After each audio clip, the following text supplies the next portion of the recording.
잠시 기도하겠습니다. 거룩하신 주님 감사합니다. 이 부족한 종을 지금까지 여기까지 인도해 주시고 저희 하나님의 동행하심과 능력 주신 가운데에 줄 이 거룩한 주님 앞에 나와 이렇게 말씀을 전하게 하시니 감사합니다. 주님, 무엇보다 전하는 자 듣는 자 모두에게 하나님의 큰 은혜가 임하길 원합니다. 말씀 가운데 성령의 강력한 감동으로 저희들에게 깨달음을 주시고 또 그 말씀이 저희들의 삶이 되게 하여 주옵시며 주신 말씀으로 한 주간 붙잡고 살아갈 때에 삶 가운데서 세상 가운데서 승리하는 우리 모두가 되게 하여 주옵소서. 오직 주 예수 그리스도의 십자가의 보혈의 능력, 하나님의 영광만이 드러나는 복된 은혜의 시간 되게 하여 주옵소서. 거룩하신 예수님의 이름으로 기도합니다. 아멘.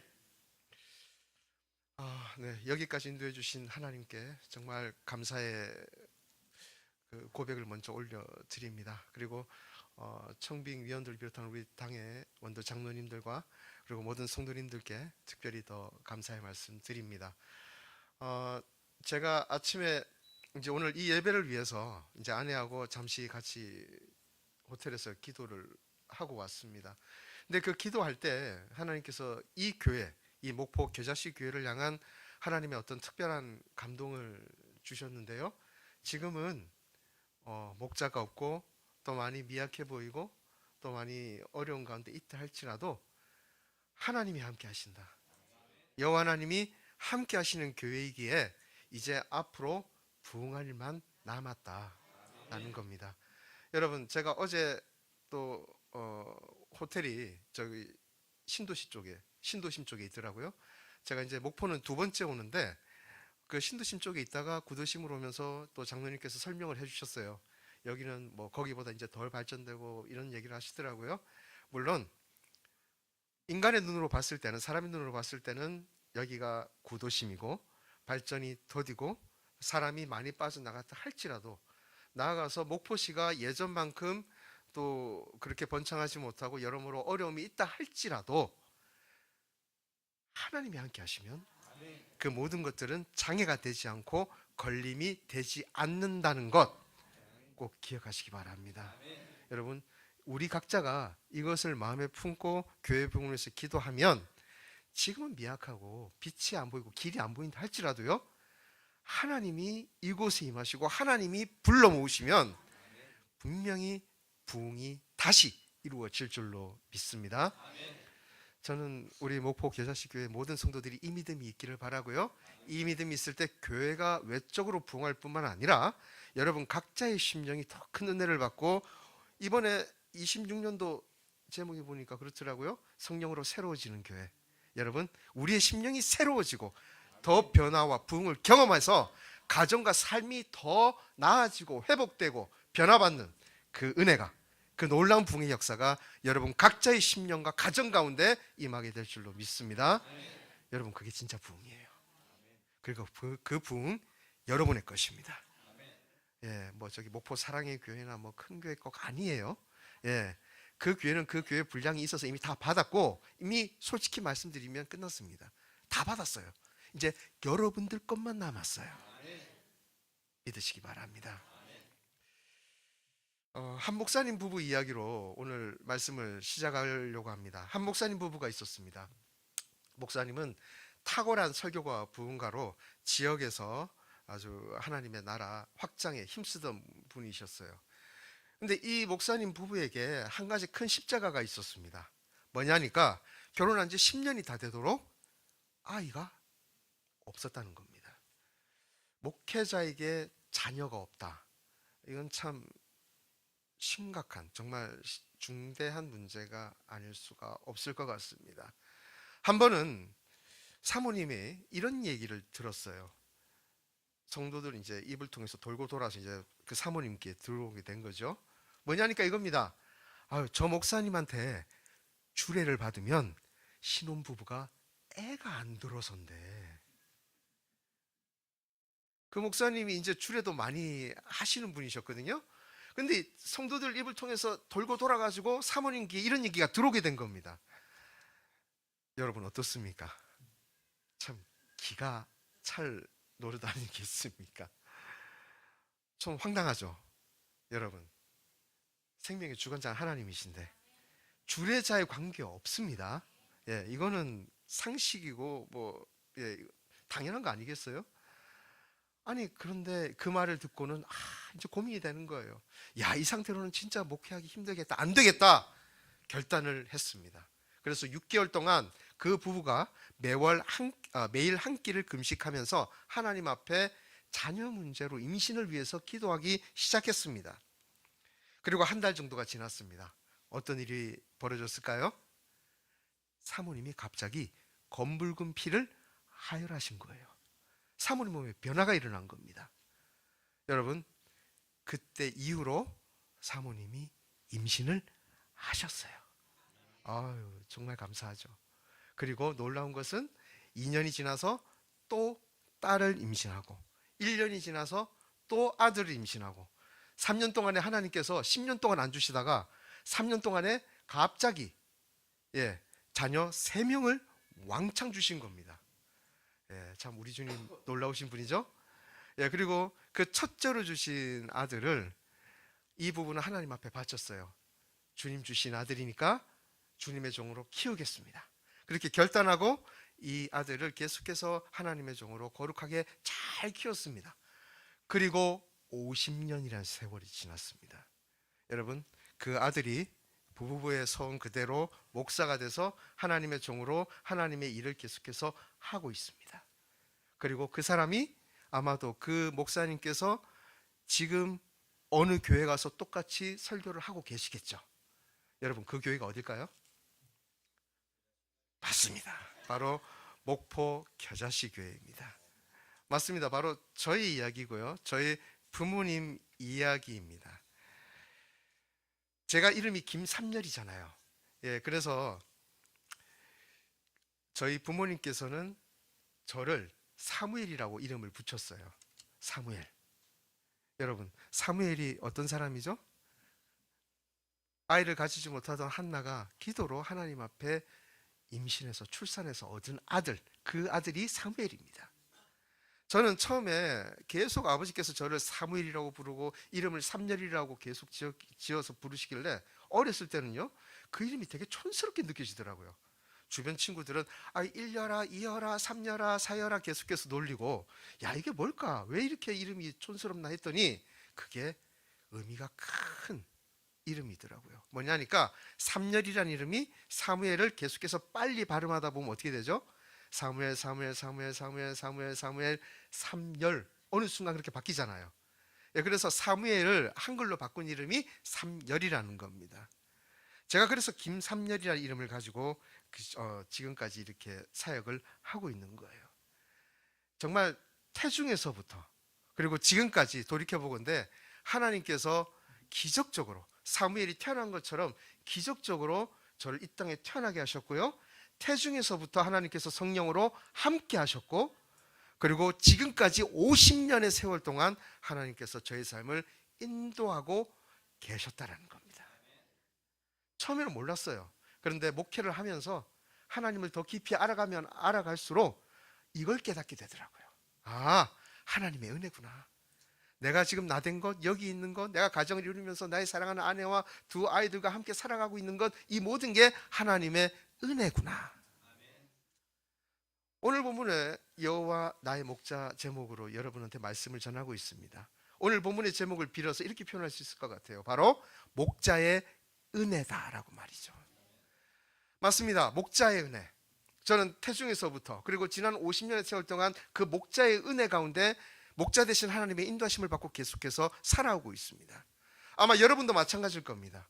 지난 2025년도 1년도 정말 목자 되신 하나님의 인도하심 가운데 그 돌보심의 은혜 가운데에 지금까지 살아오고 계실 것입니다.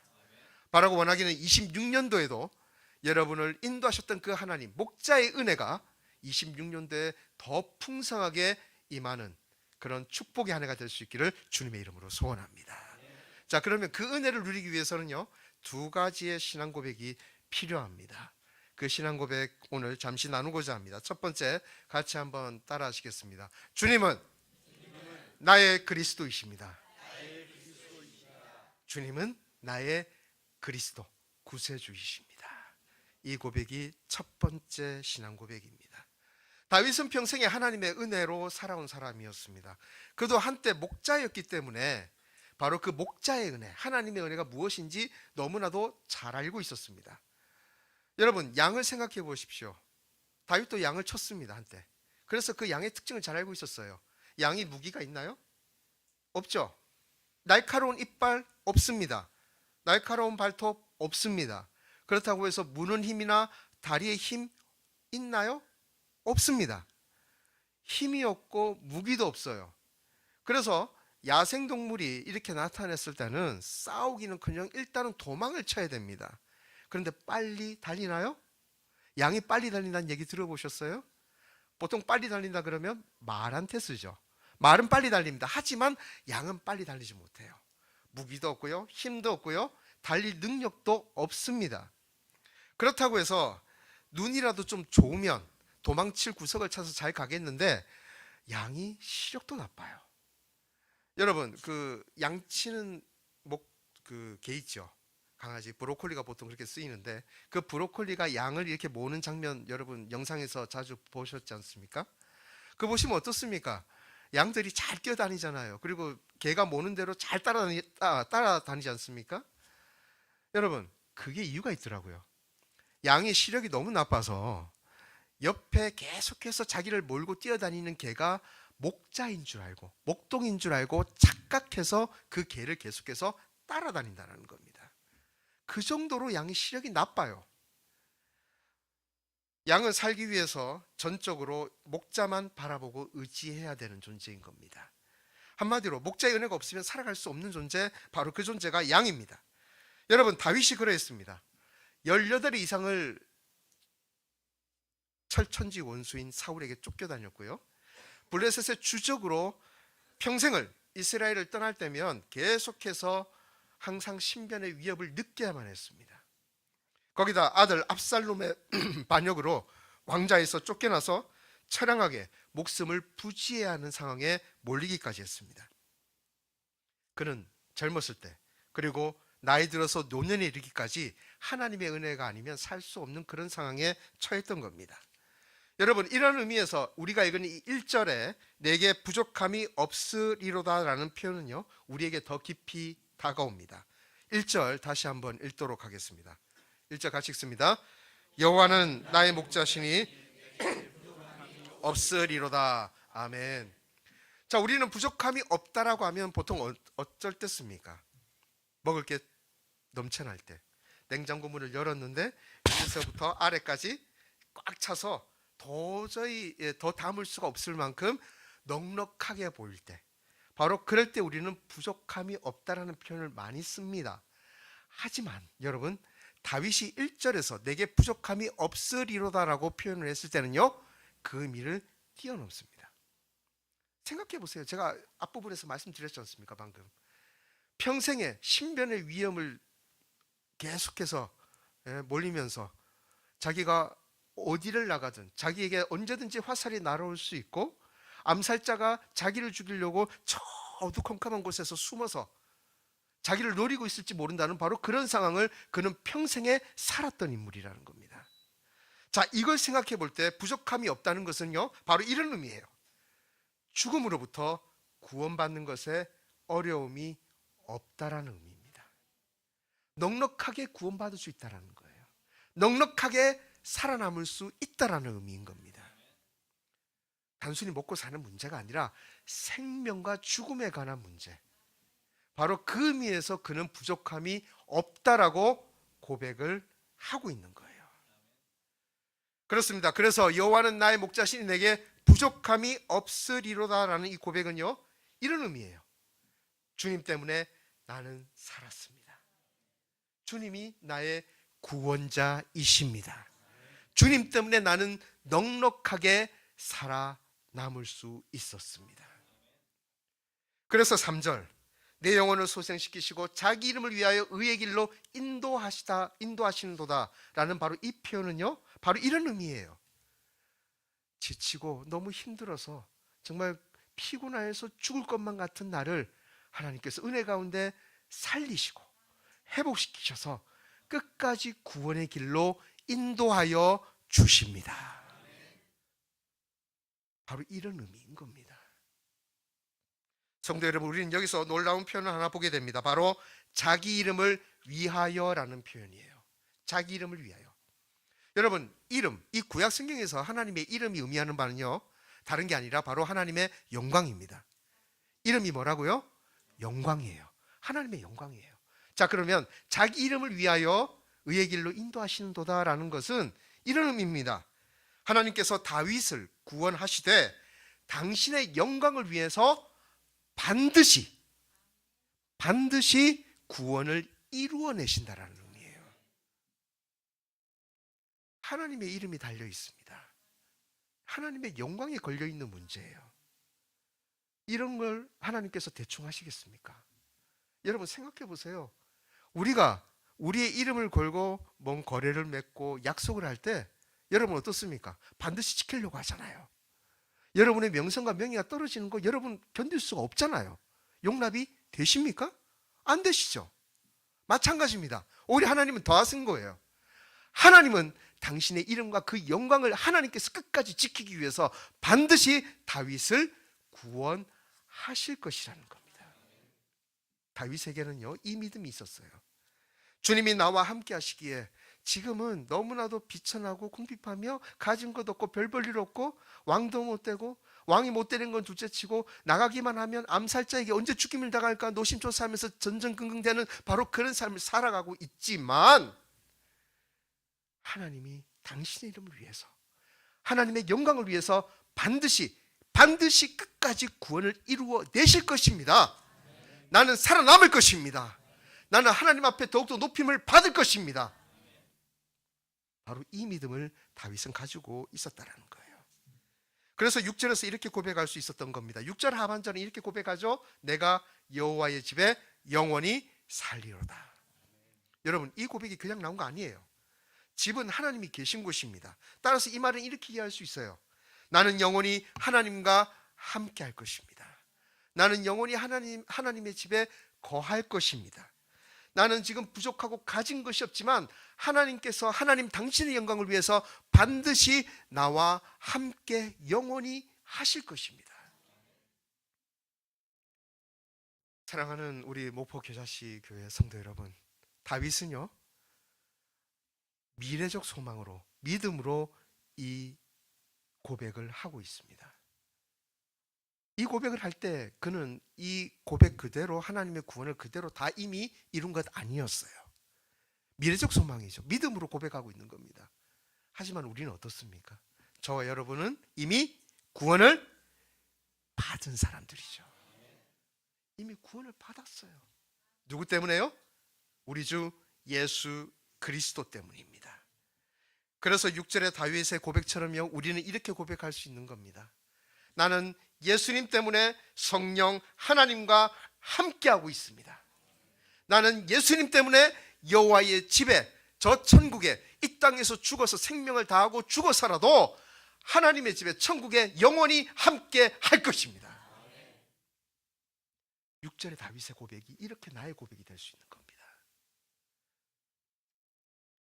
제가 말할 때 앞부분 말할 테니까요, 여러분은 뒤에 아멘으로 한번 화답해 주시면 감사하겠습니다. 나는 예수님 때문에 이미 죽음으로부터 구원을 받았습니다. 아멘. 예수님 때문에 한 번 얻은 구원은 영원히 변함이 없습니다. 아멘. 나는 예수님 때문에 영원히 하나님의 집에 거할 것입니다. 아멘. 그래서 예수님은 나의 그리스도이십니다. 아멘. 나는 예수님 때문에 부족함이 없습니다. 아멘. 이 믿음의 고백이 이 시간 우리 모두의 것이 될 수 있기를 주님의 이름으로 간절히 축원합니다. 두 번째입니다. 같이 한번 따라 하시겠습니다. 주님은 나를 안위하시는 나의 목자이십니다. 4절 함께 다시 읽겠습니다. 4절입니다. 내가 사망의 음침한 골짜기로 다닐지라도 해를 두려워하지 않을 것은 주께서 나와 함께 하심이라.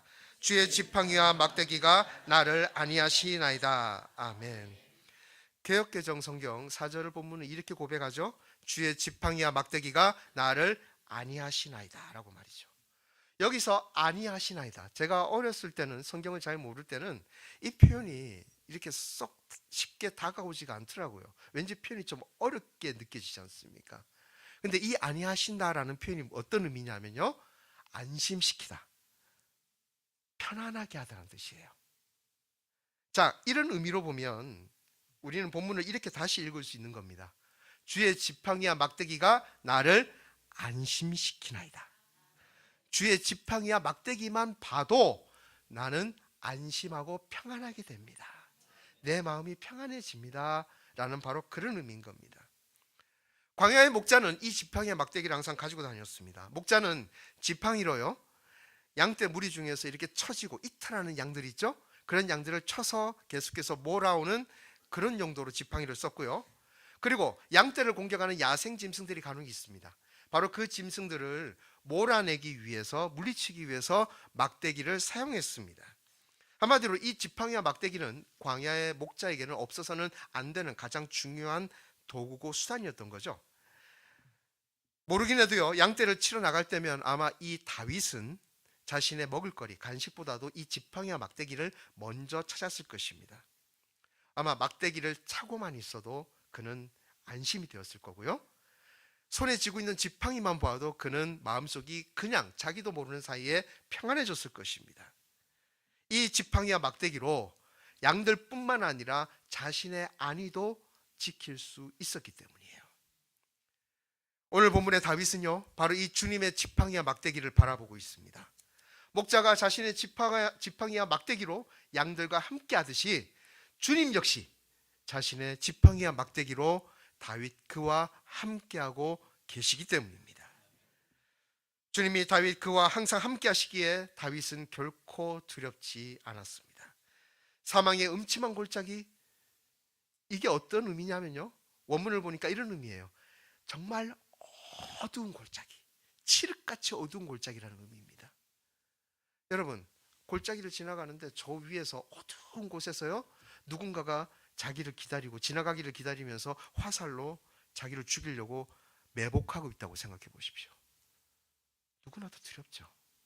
다윗이 그러했습니다.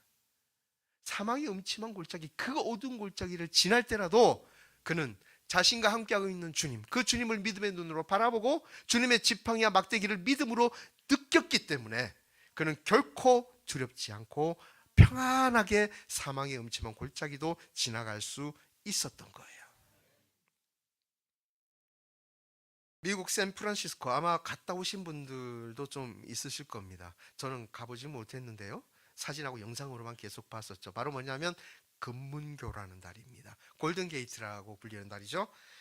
1933년에 착공돼서 4년 동안 공사가 진행돼서요, 1937년도에 완공이 된 길이 2789m, 해수면부터 다리까지의 높이는 무려 67m에 달하는 어마어마하게 큰 세계 최대의 현수교 중에 하나입니다.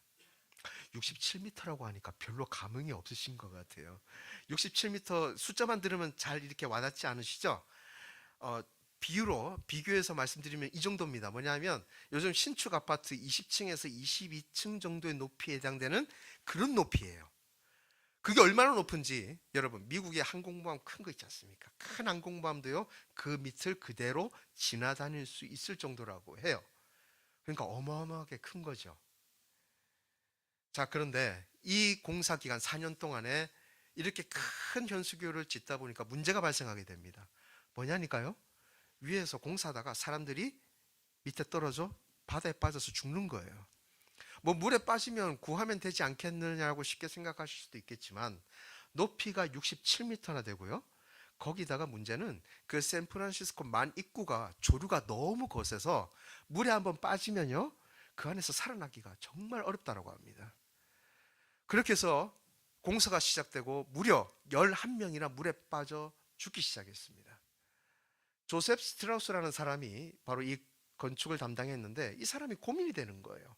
사람이 계속 죽어나가니까 뭔가 방법을 광구해야겠다. 그래서 생각한 게 뭐냐니까 안전망을 달기로 한 겁니다.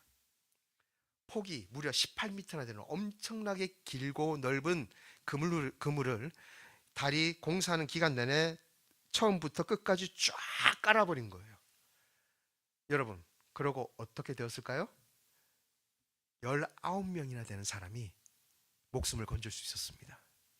그리고 더 중요한 것은요, 밑에 안전망이 있는 걸 알고 안전망을 보고 사람들이 공사를 하니까 마음이 어때요? 평안하잖아요. 안심이 되잖아요. 자신의 생명 걱정하지 않고 더 공사에 집중할 수 있게 되었다는 겁니다.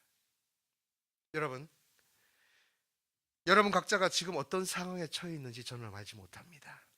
아마 이 요즘 목포시 경제도 그렇고 제가 이제 태생이 대구고 또 부산에서 어렸을 적 자랐거든요. 제가 목포 와서 느끼는 게 뭐냐니까 부산하고 똑같다라는 겁니다. 경제 상황 부산도 안 좋습니다. 부산도 해운대 뭐 신시가지나 좀 이렇게 잘 살만한 사람들 모여 있는 곳에만 이렇게 경제가 활성화되어 있고요. 나머지 지역은 다 죽어나가고 있어요. 서울하고 경기도권, 수도권에만 모든 경제와 사람들이 집중되어 있고 지방이 너무나도 살기 힘든 게 똑같은 현실입니다. 제가 목포 와서 그걸 느끼겠더라고요. 살기가 참 힘들죠. 사는 게 힘들다 보니까 어느 순간 경제적인 이유로 삶의 낭떠러지까지 내몰리기도 합니다. 그리고 건강의 문제, 또 자녀 교육의 문제, 여러 가지 문제로 말미암아서 언제 끝나나, 끝날지도 모르는 바로 그 어두움의 긴 터널을 누군가는 지나가고 있을지도 모르겠습니다. 하지만 성도 여러분, 제가 이 말씀을 힘입어 여러분에게 분명히 말씀드릴 수 있는 것이 하나 있습니다. 우리는 충분히 안심할 수 있다라는 거예요. 마치 금문교를 공사할 때 밑에 18m 폭의 엄청나게 큰 안전망이 설치가 돼서 많은 사람들이 안심하고 평안하게 작업할 수 있었던 것처럼, 다윗에게 주님의 지팡이와 막대기로 주님께서 함께 하셔서 그의 삶을 지켜보아 주시고 함께 하셨던 것처럼, 바로 주님의 지팡이와 막대기가, 주 여호와 하나님의 지팡이와 막대기가 바로 여러분 각자의 삶 가운데 함께하고 계시기 때문입니다. 여러분 안심하십시오. 그리고 우리는 주님 안에서 능히 평안할 수 있습니다. 다윗과 함께 하셨던 그 주님께서 바로 저와 여러분 우리 모두에게 함께하고 계시기 때문입니다. 믿음의 눈으로 이 시간 우리와 함께하고 계시는 그 주님을 바라볼 수 있기를 바랍니다. 믿음의 눈으로 바로 그 우리와 함께하고 계시는 주님의 지팡이와 막대기를 눈으로 보고 만지고 느낄 수 있는 여러분 영적 눈이 열리는 이 시간 될 수 있기를 간절히 바랍니다. 그때 우리는 평안히 인생의 사망의 음침한 골짜기를 다윗처럼 능히 지나갈 수 있게 될 것입니다. 말씀을 마무리합니다. 여러분, 목자 되신 주님은 나의 그리스도이십니다. 목자 되신 주님은 나의 그리스도이십니다. 올 한 해 바로 이 고백으로 시작했으면 합니다. 바로 이 신앙의 고백을 믿음의 눈으로 바라보고 또 믿음으로 붙들고 주님을 따라갈 때에 바로 우리를 안위하시고 지키시는, 우리를 평안하게 하고 안심시키면서 우리의 모든 삶의 여정에 함께하고 계시는 그 주님의 은혜 경험하게 되실 것입니다. 이 은혜가 이 시간 우리 모두에게 함께하기를 주님의 이름으로 간절히 축원합니다. 기도하시겠습니다. 사랑과 은혜가 많으신 주님 감사합니다. 25년도 한 해도 은혜 가운데 저희들의 삶을 붙들어 주시고 지켜주시며 안위해 주신 주님, 주님을 찬양하고 영광 올려드립니다. 주님, 이 시간 믿음을 더하여 주옵소서.